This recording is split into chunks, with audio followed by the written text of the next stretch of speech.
Avui som al Parlament de Catalunya per parlar amb en Lluís Llach, no de música, no de política, no de solidaritat, com sempre se'l reclama o el veiem quan públicament fa declaracions o concedeix entrevistes. Avui parlarem amb ell d'alimentació saludable. No sé si, Lluís, gràcies per oferir-nos aquesta entrevista. No sé si és la primera vegada que algú t'entrevista i ja et diu d'entrada estarem un quart d'hora o 20 minuts parlant només d'alimentació i de com et cuides. Em temo que sí, que és la primera persona que gosa plantejar una cosa així. Sí, tira.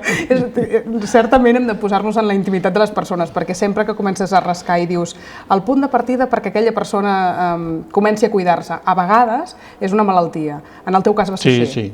En el teu cas va ser així. Sí, jo ja ho vaig explicar fa temps per animar la gent. En el 1992 em sembla que el 92 em van detectar un melanoma maligne amb perspectives d'un temps molt curt de vida, etc. I aleshores vaig començar, perquè coneixia una senyora que es deia Carme de Costa, un règim vegetarià. Ella no em va dir que em curaria, va dir senzillament que faria que el meu cos es defensés millor i que potser això m'ajudaria.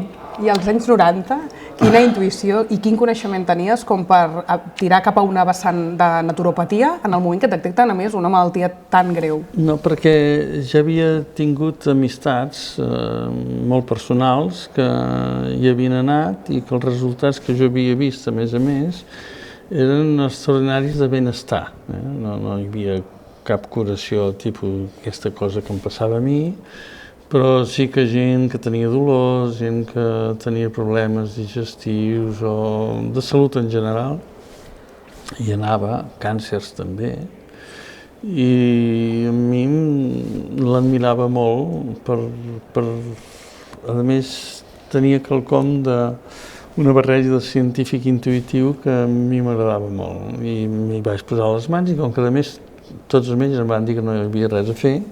És a dir, que no vas fer cap tractament convencional en paral·lel? No, és que amb el melanoma, almenys en aquell temps, no sé si això ha canviat, ni la ràdio ni la quimio anaven bé. I per tant era esperar. Et van dir esperar? Sí, clar. I va anar bé amb aquesta naturòpata? Jo no sé si aquesta és la causa, però si a banda que els metges em van cuidar molt en el sentit de vigilar-me i d'atenció i tot això, si alguna cosa vaig canviar va ser això, i la veritat és que me'n vaig en sortir, no? I per tant, per mi sí, per mi té relació. Ara jo no tinc cap aval científic per dir res. Que no la busqui la gent, aquesta dona, perquè malauradament va morir fa uns anys. Sí, té una persona que va ser el seu alumne amb qui ella va dir aquest, i li va traspassar tot. D'acord. En tot cas, el tractament així genèricament, per començar a entrar en detall, que et va donar és que fessis una dieta essencialment vegetariana. Molt vegetariana, però no vegetariana perquè sí, en general. Dintre de lo vegetal també em prohibia coses. Però, vull dir, era molt científic perquè, malgrat que jo no hi entenia, a mi tenia molta empatia, m'explicava el per què i quan me deia una fulla d'enciam no era per l'enciam, sinó per tot el que l'enciam portava, desenvolupava, etc. I per tant era una cosa molt sofisticada en realitat. I la vas complir? La vaig complir perquè quan ella deia, invento, estic inventant, 2 bledes, una fulla d'enciam, mig aguacate, etc. Cada una tenia la seva funció i no només tenia la seva funció, sinó que la interactuació d'un element amb l'altre, per ella, oferia garanties i jo feia això. Durant quant temps ho vas estar fent així estricte? Jo crec que estricte, 4 o 5 anys. Déu-n'hi-do. Sí. Sense menjar gens de carn mai, ni un dia? No, mai ni un dia, i peix tampoc, i ous tampoc. I llet quasi mai. O sigui, eres vegà. No sé com es diu. Eres vegà? El vegetarià és ovo-làcteo i tu ni ous ni llet? No. Vegà. No. Val a dir que jo els formatges i tot això sempre m'han provocat una mena de... Ho puc passar perfectament i puc menjar formatges, etc. Però sempre noto que l'interior és... En aquell moment ell em va protegir molt el fetge, recordo, la circulació, hi havia coses puntuals de les que jo havia patit una mica de problema, en què m'ho cuidava molt, perquè ella deia que les cèl·lules anaven allà buscant on estava més feble. I em protegia molt les coses que sabíem que jo tenia febles, etc. I els olis i els greixos? Els olis, molt poc.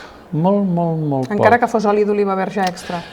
Sí, al principi sobretot, en els primers mesos, pràcticament l'únic greix que em deixava menjar, i en molta quantitat, era l'alvocat. Amb molta quantitat. És curiós, Lluís. Ara es parla de l'alvocat com si fos la gran revolució del... No, però és que aquesta senyora ens feia prendre oli de coco fa 15 anys, o sigui que ho sento. 15 o 25, perquè si te'l detecten al 91 o 92, 25 anys, prenies oli de coco, prenies alvocat... Oli de coco no, va ser més tard, però tot el que... Ara surt? O sigui, quan no sé si te'n recordes que en Joan Pau II va tenir problemes de salut i el tractaven amb papaia, no? Sí, i tant. Jo feia ja 2 anys que menjava papaia. Quan el Reagan tenia aquells càncer als nas i tot això i prenia aletes de tauró, sigui veritat, sigui mentida, això, però aquella senyora ja feia anys, però anys. Que t'ho donava, sí. Amb càpsules, prenies suplementació natural, i a aquella època, papaia... Sí, ella anava als Estats Units a buscar-ho 2 cops a l'any. Imagina't, que ara amb la facilitat que tenim ara per trobar tot això aquí... Sí, però és que ella ho buscava molt especialment. Ja. Molt especialment, i no se'n fiava de molts, inclús d'aquests que deien naturistes, dels com es diu, laboratoris, etc. I s'anava a buscar, i després ell era quinesiòloga. Quinesiòloga, i tastava tots els productes abans de comprar-los. I, per tant, ella sabia que també n'hi havia a Londres, quan no es va trobar tan bé se'n anava a Londres, etc. També tenia una biblioteca magnífica, anava a comprar llibres per estar al dia, però jo he vist confirmar-se amb el pas dels anys, no sé quantes teories que aquella senyora m'explicava. Bé, va ser una fortuna. Vas fer-ho durant 4 o 5 anys, els hàbits els devies adquirir ja i per sempre. Com per exemple... Jo dic 4 o 5 anys, però si te dic 10 també, però 4 o 5 estricte. Sí, tenies molta força de voluntat també, i a més estava receptiu a que et diguessin, per exemple, no tornis a menjar refinats, i menja arròs integral, menja mill, menja quinoa, perquè en menges de mill i de quinoa. Sí. El problema està que no vaig necessitar un gran esforç, perquè és que el mes i mig d'haver començat el règim estava com un toro, ho sento, no ho sé dir d'una altra manera. I en teoria m'estava morint, però feia els recitals amb una força com mai, que podia fer esport, podia caminar molt, podia fer totes les activitats, i de cop i volta és com si el cos s'hagués desintoxicat i la gent me deia, home, però sense proteïnes, sense... Jo no sé, suposo que me les donava, però me les donava no pels camins normals, no? I aquest benestar era el que m'anava a la cuina cantant, perquè deia, home, sí, jo me'n recordava de l'etapa anterior, perquè és que un mes és molt poc temps. I ja vas notar els canvis en un mes? No, sí, en menys, jo diria. Al cap de 15 dies ja la cosa comença a respondre. Uau. Però que et cuidaves molt malament anteriorment, clar, també depèn de com... No, menjava el que menja tothom. D'on parteixis, d'acord. Bastant de carn, bastant de peix, bastantes truites, però... normal, bé, o sigui, i bastant mediterrani, però tant mateix. A més, te'n vas a Porrera en el moment. Ni un. Però ni un. Sucre desaparegut, dolços desapareguts, cafès desapareguts. Prenies sucre blanc fins a aquell moment. Sí. I ara encara en tant torno a prendre, sí. Però a més te'n vas a Porrera quan et detecten la malaltia, que això també fa que tu també busquis un entorn molt més amable i tranquil. Sí, però era molt dificultós també, perquè en aquell temps, estem parlant de fa bastant temps, botigues on trobar les coses era com anar de safari, anava de safari.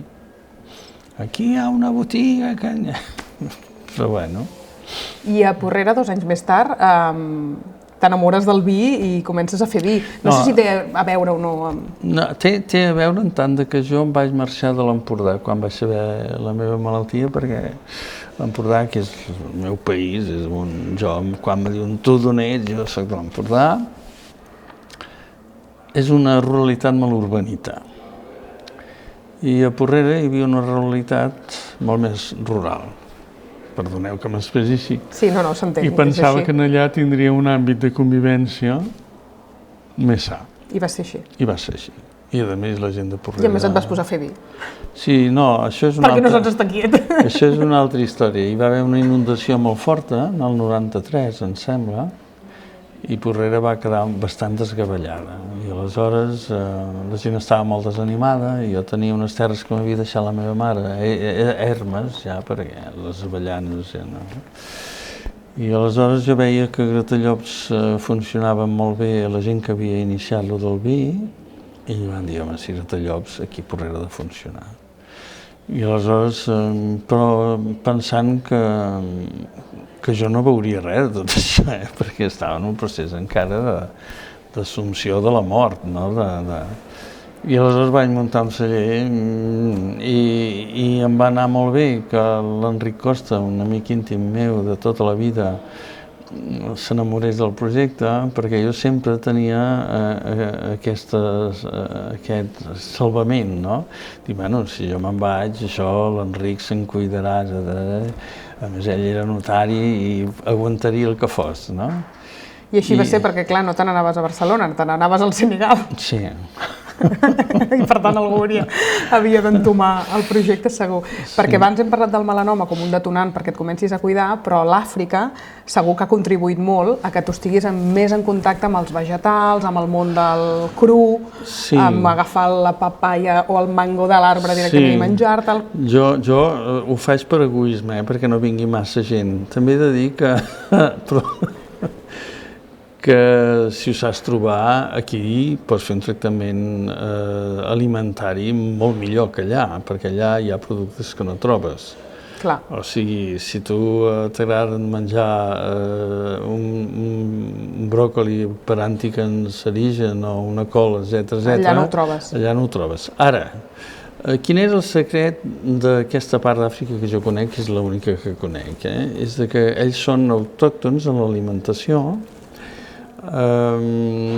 i en el seu país podien fer una mica d'arròs, cada vegada menys, i molt de mill. Han tingut la sort que el cereal que han de cultivar és el mill, és el que els hi va bé a la seva terra, que és un cereal impressionant després de la quinoa, no? Bé, això... Això és un bon punt de partida, ja s'estalvien glútens, blats i ja ho deixen a banda. Després tenen un mar que encara que els hi hem fotut quasi tot, segueixen podent menjar peix bo, malgrat el mercuri que pugui portar i els problemes que això pugui de llonses. Blau? N'hi ha de blau? Sí, de tota mena, de tota mena. Hi ha sobretot blanc, però també hi ha blau. I després tenen papaies que els tenen a casa seva, tenen plàtans, tenen, jo què sé, melons, xíndries molt, mangos, etc. I per tant poden fer. Després tenen una colla de productes que venen de molt antic, el bissap, el bui, etc. que ells utilitzen com tés, que també en prenen, i que normalment són herbes bones que venen dels temps de quan els marabús vivien en els boscos i sabien les pòssimes, que els hi hem robat quasi totes. Encara ara hi ha especialistes d'alguns laboratoris que fan voltes per Àfrica per parlar dels marabús. I això és molt interessant, perquè veus que a la seva pràctica quotidiana guarden coses que són molt impressionants. A la zona on estic jo, que és una zona de baobabs, per exemple, el baobab és un arbre que regna. I clar, i els nens prenen baobab perquè, entre altres coses, no tenen gaire cosa més, i ells no ho saben, el que té el baobab, no? Però el baobab...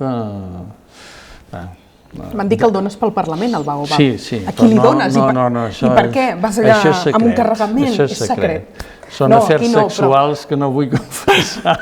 Però amb quin objectiu? És a dir, el baobab porta molta vitamina C? Sí, però a part de la qüestió de complements bioquímics que porta, a més és, curiosament, un gran estabilitzador de l'intestí i de l'estómac. O sigui, quan el prescrius als teus col·legues diputats, ho fas en aquest sentit, de dir, tens problemes digestius? No, depèn de quina és la mancança. O sigui, el va bé per tot? Home, a nivell d'energia i tot això sí, sincerament sí, però quan algú té un problema digestiu, per exemple, si jo el vaig descobrir d'una manera pràctica, saps que a l'Àfrica, per alguna causa, sempre agafes una diarrea forta. I aleshores, quan veus que no la pots parar, recorreixes al Forcec, no? Que no podia parar. Això que el Forcec, jo les experiències que tenia és que primer pares i després no saps com desembussar. Bé, és igual, perdoneu, No.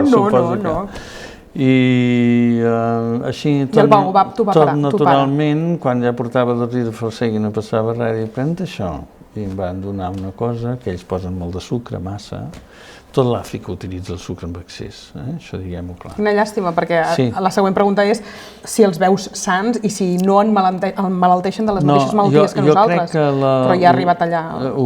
No sé com dir-ho per no semblar un europeu excessiu, però... Sigues un europeu excessiu. Malauradament, quan ells tenen diners, abandonen la seva dieta, afegeixen un arròs refinat, que al final els acaba creant una diabetis compulsiva i perquè a més ho barregen amb un te que quasi porta la mateixa quantitat de sucre que d'aigua, que és un te molt fort de sucre. I aleshores, com més rics són...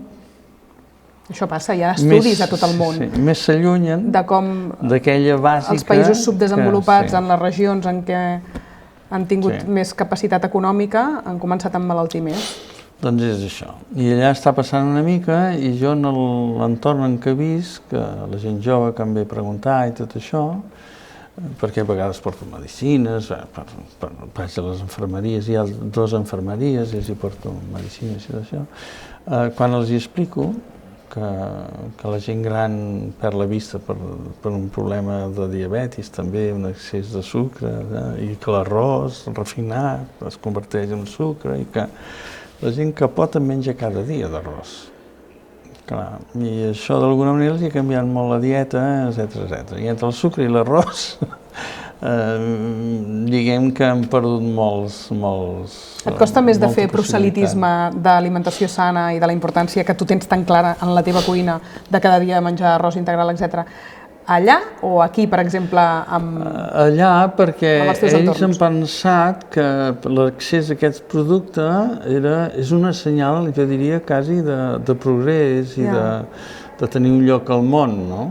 Per ells el mill era una condemna, perquè esmorzaven, dinaven i sopaven mill, si dit de passada. Com nosaltres la garrofa en temps de guerra, i ara es torna a valorar, clar, si és que això passa tot arreu. I jo quan els hi explico, i ara, per exemple, tinc 6 o 7 amics que comencem, perquè ells el mill tenen el costum d'apilar-lo, de morterar-lo, de morter.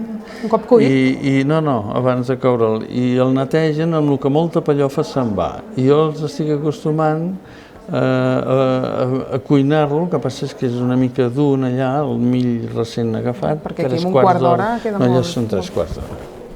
Si no, no te'n surts. Ostres, un mill que no és una altra pel·lícula, doncs. No, és el que mengen els cavalls. Jo quan menjo mill li vaig a fotre el cavall que tinc al costat, en el Nelson.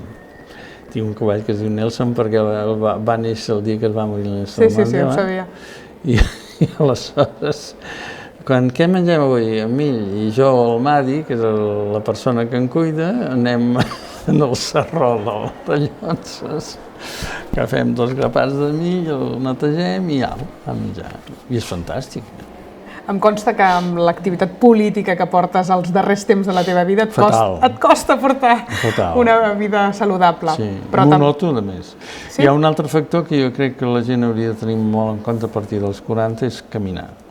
I és una altra cosa que no puc fer. I aquestes 2 coses, una alimentació més viciosa, més és que quan passes nervis, quan tens ganes de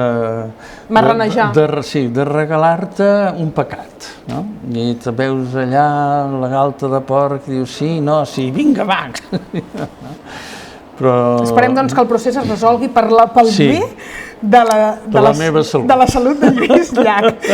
No per res més, per això. Sí. Moltes gràcies, Lluís, per obrir-nos aquesta porteta de la teva vida més íntima i més personal, però les persones connotades sempre obren molt camí i fan que la gent escolti molt.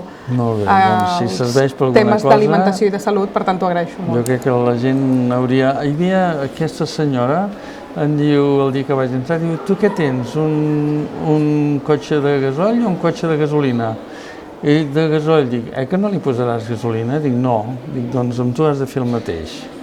I penso que això, que és tant de sentit comú, si penses que per la nostra boca és per on modulem el nostre cos, d'alguna manera, almenys pensar-s'hi.